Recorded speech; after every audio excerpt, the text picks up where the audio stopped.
दोस्तों, एक वक्त था जब प्रयागराज की सड़कों पर सिर्फ एक ही नाम का डर था और वो नाम था अतीक अहमद। एक ऐसा नाम जिसके खिलाफ कुछ बोलने से भी लोग कतराते थे। लेकिन फिर दिन आता है 15 अप्रैल 2023 का, जब घड़ी में रात के लगभग 10 बज रहे थे और कोलविन अस्पताल के बाहर मीडिया का जमावड़ा लगा हुआ था। कैमरों के साथ साथ माइक भी ऑन थे और पुलिस के कड़े पहरे के बीच दो कैदियों को मेडिकल के लिए लाया जा रहा था। दोनों के हाथों में हथकड़ी थी और चेहरों पर थकान और हालात से हार मान लेने वाली एक अजीब सी खामोशी थी। पर ये कोई आम कैदी नहीं थे, बल्कि ये वो नाम थे जिनके खौफ ने दशकों तक पूरे प्रयागराज को जकड़ कर रखा था। अतीक अहमद और उसका भाई अशरफ। जैसे ही वो दोनों पुलिस की वैन से उतरकर चलने लगते हैं तो मीडिया के सवाल शुरू होते हैं। अतीक जी, आप अपने बेटे के जनाजे में नहीं जा पाए, इस बारे में आप क्या कहेंगे? मीडिया कर्मियों के द्वारा ऐसा पूछने पर अतीक धीरे से जवाब देता है, नहीं ले गए तो नहीं गए।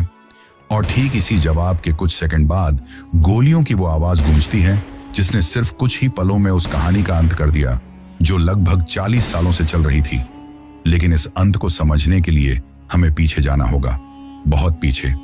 उस दौर में जब प्रयागराज को इलाहाबाद कहा जाता था और चकिया मोहल्ले की तंग गलियों में एक फिरोज खान नाम के तांगे वाले का परिवार रहता था और उसी फिरोज का एक बेटा था जिसका नाम था अतीक अहमद। अतीक का बचपन किसी फिल्मी विलन जैसा बिल्कुल भी नहीं था, बल्कि एक साधारण और तंगी भरी जिंदगी से भरा हुआ था। घर में ज्यादा पैसा नहीं था और पढ़ाई में भी उसका मन नहीं लगता था, जिससे कि वो कुछ पढ़ लिख कर अपने घर की स्थिति को सुधार लेता। और इसी चीज के चलते साल 1979 तक आते आते वो 10वीं क्लास की परीक्षा में फेल हो चुका था। लेकिन उसे इस बात का कोई अफसोस नहीं था, क्योंकि उसकी नजरें कहीं और थीं। पढ़ाई में टॉप करके ना सही, पर उसे किसी भी तरह से और जल्द से जल्द पैसा चाहिए था, और वो भी किसी सीधे रास्ते से नहीं बल्कि शॉर्टकट से। उसकी यही सोच उसे धीरे धीरे एक ऐसे रास्ते पर ले गई जहां से वापसी आसान नहीं होती। शुरुआत उसने रेलवे यार्ड से कोयला चोरी करने से की। रात के अंधेरे में अपने साथियों के साथ मालगाड़ियों से कोयला चुराना और उसे ब्लैक में बेचना उसका पहला धंधा बना। लेकिन यह सिर्फ शुरुआत थी। इसी दौरान उसका नाम पहली बार एक हत्या के मामले में सामने आया। अपने उसी पहले कोयले वाले धंधे को लेकर उसकी एक लड़के से अनबन हो गई थी। लेकिन उस वक्त तक अतीक के मन में पैसों की भूख इतनी ज्यादा जाग चुकी थी कि वो अपने उस कोयले वाले बिजनेस में अपने अलावा किसी को भी हाथ नहीं डालने देना चाहता था। इसी वजह से उसने उस लड़के को रास्ते से हटाना ही ठीक समझा। और इसी एक घटना की वजह से पहली बार उसके अगल बगल में और उसके साथ में काम करने वाले लोगों के मन में उसके प्रति डर बैठ गया था। और इस बात का एहसास जब उसे हुआ तो यही से उसने समझ लिया कि अगर लोगों के अंदर डर पैदा कर दिया जाए तो पैसा और ताकत दोनों अपने आप मिलने लगते हैं। इसके बाद 1980 का दशक आते आते अतीक ने रंगदारी और वसूली का खेल शुरू कर दिया था। रेलवे के ठेकेदारों से पैसा वसूलना, उन्हें धमकाना और विरोध करने वालों को रास्ते से हटा देना उसके लिए आम बात हो गई थी। इसी दौरान उसकी मुलाकात एक ऐसे शख्स से होती है जो शख्स उसकी दुनिया के उस शिखर पर बैठा हुआ था जहां तक वो खुद पहुंचना चाहता था। और वो शख्स और कोई नहीं बल्कि चांद बाबा था, जो उस वक्त इलाहाबाद का सबसे खौफनाक माफिया माना जाता था। उस जमाने में चांद बाबा की दहशत इतनी ज्यादा थी कि पुलिस भी उसके इलाके में जाने से पहले कई बार सोचती थी। उसके इसी रसूख की वजह से अतीक ने उसे अपना उस्ताद माना और उसके साथ काम करना शुरू कर दिया। साल 1985 तक आते आते अतीक चांद बाबा का सबसे भरोसेमंद और खतरनाक शूटर बन चुका था। लेकिन हर शिष्य के अंदर एक दिन अपने गुरु से आगे निकलने की चाहत आती ही है, और अतीक भी इस चाहत से बच नहीं पाता है। लेकिन उस वक्त तक उत्तर प्रदेश में माफियाओं का आतंक इतना ज्यादा बढ़ गया था कि इसको कंट्रोल करने के लिए साल 1986 में उत्तर प्रदेश के अंदर गैंगस्टर एक्ट लागू किया जाता है। और इसी एक्ट के तहत इतिहास में पहली बार अतीक अहमद को गिरफ्तार किया जाता है। पुलिस उसे रातों रात उठाकर ले गई थी। 3 दिन तक उसका कोई अता पता नहीं था, जिसके चलते पूरे शहर में यह खबर फैल गई कि उसका एनकाउंटर हो गया है। लेकिन जो अतीक अहमद का उस्ताद चांद बाबा था, उसकी थोड़ी पॉलिटिकल पहुंच भी थी। ऐसे में जब अतीक को पुलिस पकड़ कर ले गई थी तो उन 3 दिनों के अंदर चांद बाबा ने अतीक को छुड़वाने के लिए अपना पूरा एडी छोटी का जोर लगा दिया था। क्योंकि ये घटना चांद बाबा की दहशत को भी एक तरीके से कम कर रही थी, कि उसके रहते हुए उसका कोई खास आदमी जेल में है। लेकिन उस वक्त चांद बाबा को भी इस बात का एहसास नहीं था कि जिस लड़के को छुड़वाने के लिए वो इतनी कोशिशें कर रहा है, वही लड़का आगे जाकर उसके लिए रास्ते का सबसे बड़ा कांटा बन जाएगा। ऐसा मैं आपसे किस वजह से कह रहा हूं, ये आपको जल्द ही इस वीडियो में समझ में आ जाएगा। इसके बाद जल्द ही पुलिस के पास सीधा लखनऊ से उस वक्त के एक बहुत बड़े नेता का फोन आता है और पुलिस को कहा जाता है कि वो लड़का आज शाम से पहले पहले रिहा हो जाना चाहिए। अब पुलिस को भी पॉलिटिकल प्रेशर के चलते अतीक को छोड़ना पड़ता है, जिसके चलते कुछ ही घंटों बाद अतीक वापस से लोगों को सड़कों पर दिखाई देने लगता है। लेकिन उस दिन उसे एक बात अच्छी तरह से समझ में आ गई थी कि अगर हमेशा के लिए बचना है तो सिस्टम के खिलाफ नहीं बल्कि सिस्टम के अंदर ही अपनी जगह बनानी होगी, और उसकी यही सोच उसे राजनीति की तरफ ले जाती है। इसके बाद साल 1989 का चुनाव आता है। चांद बाबा को तो टिकट मिल जाता है लेकिन अतीक को नहीं मिलता है, और यही वो मोड़ था जिसने पूरी कहानी बदल दी। अतीक ने अपने ही गुरु के खिलाफ चुनाव लड़ने का फैसला कर लिया, और जब ये बात चांद बाबा तक पहुंची तो उसने इसे अपनी तौहीन समझा। अतीक की इस हरकत की वजह से चांद बाबा को इतना भयंकर गुस्सा आया कि उसने अतीक को खत्म करने का ही फैसला कर लिया। लेकिन शायद उसे ये अंदाजा नहीं था कि उसका ही शिष्य अब उससे एक कदम आगे निकल चुका है।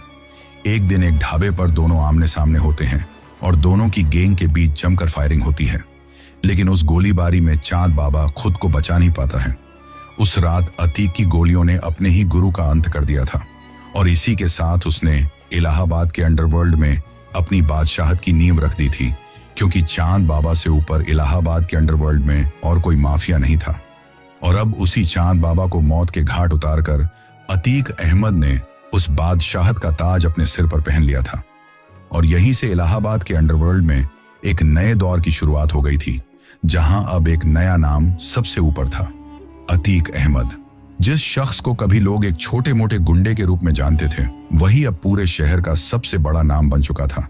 और इस बार उसके सामने ना ही तो कोई गुरु था, ना ही कोई उसे रोकने वाला था। इस घटना के बाद चांद बाबा की गैंग के बचे खुचे लोग या तो अतीक की गैंग के लोगों के हाथों मारे जा चुके थे, या फिर अतीक की ही गैंग में शामिल हो गए थे। और इस तरह से कुछ ही हफ्तों के अंदर अतीक ने चांद बाबा के पूरे नेटवर्क पर अपना कब्जा जमा लिया था। लेकिन अतीक सिर्फ इलाहाबाद के अंडरवर्ल्ड का राजा बनकर खुश नहीं था, बल्कि उसे अब उस सत्ता की भी जरूरत थी जो उसे कानूनी सुरक्षा दे सके। और यही वजह थी कि उसने राजनीति में अपनी पकड़ और भी ज्यादा मजबूत करनी शुरू कर दी। 1989 का चुनाव जीतने के बाद अतीक अहमद सिर्फ एक माफिया नहीं रहा था, बल्कि अब वो माननीय बन चुका था। और यही वो मोड़ था जिसने उसके पूरे खेल को बदल दिया था, क्योंकि अब उसके पास सिर्फ बंदूक नहीं थी बल्कि सत्ता का भी संरक्षण था। और उसके इसी रसूख की वजह से उसके नाम से शराब के ठेके मिलने लगे, सरकारी कामों में उसकी दखल बढ़ने लगी, और धीरे धीरे उसने इलाहाबाद के हर उस सेक्टर में अपनी पकड़ बना ली जहां से पैसा निकल सकता था। चाहे फिर वो जमीन का मामला हो, रेलवे स्क्रैप हो, या फिर छोटे बड़े व्यापार हो। हालात ऐसे हो गए थे कि कोई भी ठेकेदार बिना उसकी मर्जी के टेंडर भरने की हिम्मत तक नहीं करता था, और अगर किसी ने कोशिश भी की तो उसका अंजाम क्या होगा ये पूरे शहर को पता था। इसके बाद साल 1990 का दशक अतीक के लिए उसका गोल्डन पीरियड था, एक ऐसा समय जब उसका नाम सत्ता और डर दोनों का पर्याय बन चुका था। उसके पास 100 से भी ज्यादा शार्प शूटर्स की एक पूरी फौज थी, जो उसके एक इशारे पर कुछ भी करने को तैयार रहती थी। शहर में अगर कोई जमीन खाली होती थी तो वो ज्यादा दिनों तक खाली नहीं रहती थी, क्योंकि कुछ ही समय में उस पर अतीक का कब्जा हो जाता था, और जो इस चीज का विरोध करता वो या तो गायब हो जाता या फिर उसे हमेशा हमेशा के लिए खामोश कर दिया जाता। साथ ही पुलिस और प्रशासन के भी कई लोग उसके प्रभाव में थे, और यही वजह थी कि उसके खिलाफ आवाज उठाना लगभग नामुमकिन हो गया था। इसी दौरान साल 1995 में उत्तर प्रदेश की राजनीति में एक ऐसा कांड हुआ जिसने पूरे देश को हिला दिया, और वो कांड था गेस्ट हाउस कांड। उस समय समाजवादी पार्टी और बहुजन समाज पार्टी की गठबंधन सरकार थी, लेकिन जब यह गठबंधन टूटने की कगार पर था तो लखनऊ के स्टेट गेस्ट हाउस में जो हुआ उसने लोकतंत्र को झकझोर कर रख दिया था। अतीक अहमद भी उस भीड़ का हिस्सा था जिसने गेस्ट हाउस पर हमला किया था। भीड़ की आड़ में उसके गुंडों के द्वारा दरवाजे तोड़े गए, धमकियां दी गई और हालात इतने बिगड़ गए कि अगर कुछ पुलिस अधिकारी बीच में ना आते तो स्थिति और भी ज्यादा भयानक हो सकती थी। इस घटना ने साफ कर दिया था कि सत्ता के नशे में अतीक और उसके जैसे लोग किस हद तक जा सकते हैं। लेकिन जैसे जैसे अतीक का कद बढ़ रहा था वैसे वैसे उसके दुश्मन भी बढ़ते जा रहे थे। इसके बाद साल 1996 में एक और बड़ा मामला सामने आया, जब सिविल लाइंस इलाके के एक व्यापारी अशोक साहू की दिन दहाड़े हत्या कर दी गई और इस हत्या का आरोप अतीक के भाई अशरफ पर लगता है। लेकिन जब पुलिस जांच में जुटी तो एक चौंकाने वाली बात सामने आती है। दरअसल जिस वक्त अशोक साहू की हत्या हुई थी उस वक्त सरकारी रिकॉर्ड के अनुसार अशरफ तो जेल में बंद था। इसका मतलब साफ था कि जेल के अंदर तक अतीक का सिस्टम काम कर रहा था। किसी और को उसके नाम पर जेल में बैठाया गया था और असली अशरफ बाहर घूम रहा था। ऐसे में यह सिर्फ एक हत्या नहीं थी, बल्कि यह इस बात का सबूत था कि अतीक का नेटवर्क कितना गहरा और खतरनाक हो चुका था। इसके बाद साल 2000 का दशक शुरू होते होते अतीक अहमद इलाहाबाद का बेताज बादशाह बन चुका था।